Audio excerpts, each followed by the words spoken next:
Sialkot church. Sialkot का मजा। तो चलिए सीधा चलना, मैंने उठाना नहीं है, तू बोले जो मर्जी करता रहे। इधर देख के बोलो। अभी हम अंदर चलते हैं तो देखते हैं कि अंदर कैसा है। तो अभी हम चलेंगे चर्च के अंदर, और चर्च की बिल्डिंग जो है वो काफ़ी खूबसूरत है और बहुत पुराने ज़माने की जो है वो बनी हुई है। अंग्रेज़ों के दौर की तकरीबन ये बनी हुई है, ब्रिटिश एरा की।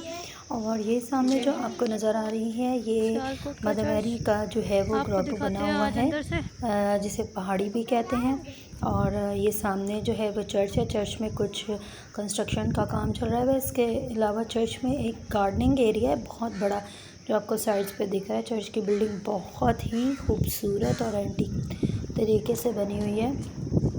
और यहाँ से इसके चारों तरफ जो है वो गेट्स हैं।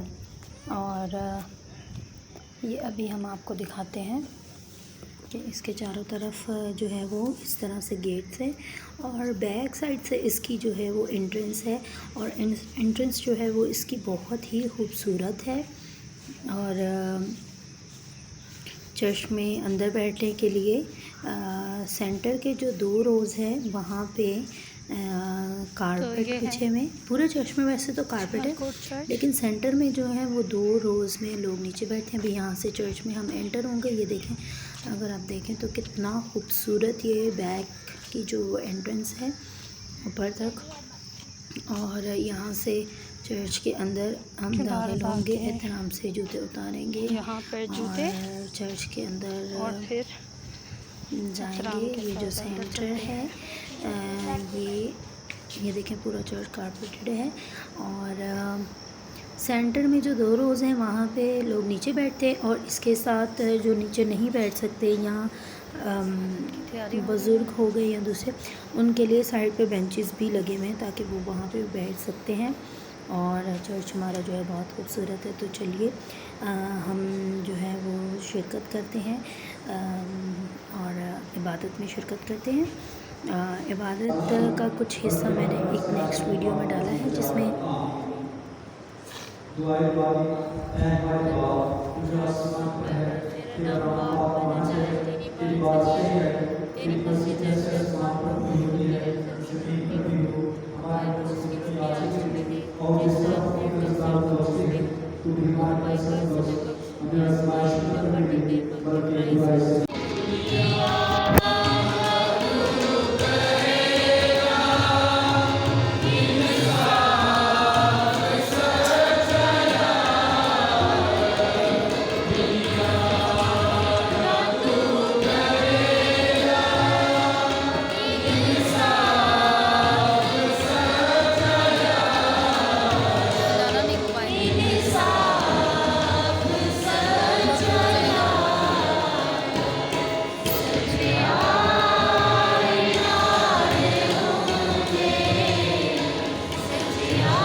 इसलिए आए बड़े ईमान के साथ अपनी जिंदगी को खुदा की नजर करें, ताकि आज इस अबादत की वसीला से खुदा हम सब पर रहमत पाए और हमें अपनी बरकत अता करे।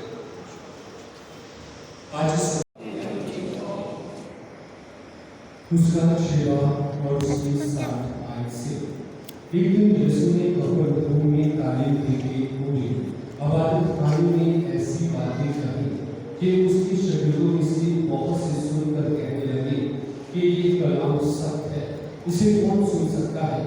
मगर यीशु ने जी में ये जानते हुए कि मेरे शागिर्द इस बात पर रोक पड़ाते हैं, उनसे कहा कि ये बात तुम्हारे लिए ठोकर का बायस है। अगर तुम किसी इंसान को ऊपर जाते देखोगे जहाँ वो पहले था, तो फिर क्या कहोगे? जिंदा करने वाली तो रूह है, जैसा से कुछ फायदा नहीं। जो बातें मैंने तुमसे कही वो रूह है और जिंदगी भी है, मगर उनमें से बाज ऐसे हैं जो ईमान नहीं लाते। क्योंकि यीशु शुरू से जानता था कि वो जो ईमान नहीं लाते कौन है और कौन उसे पकड़वाएगा। फिर उसने कहा कि इसीलिए मैंने तुमसे कहा है कि कोई मेरे पास नहीं आ सकता जब तक कि बाप की तरफ से उसे दिया न गया हो।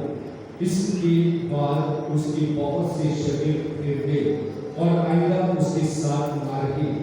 तब यीशु ने उन 12 से कहा, क्या तुम भी चला जाना चाहते हो? शमौन पतरस ने उसे जवाब दिया, ऐ खुदावंद, हम किसके पास जाएं?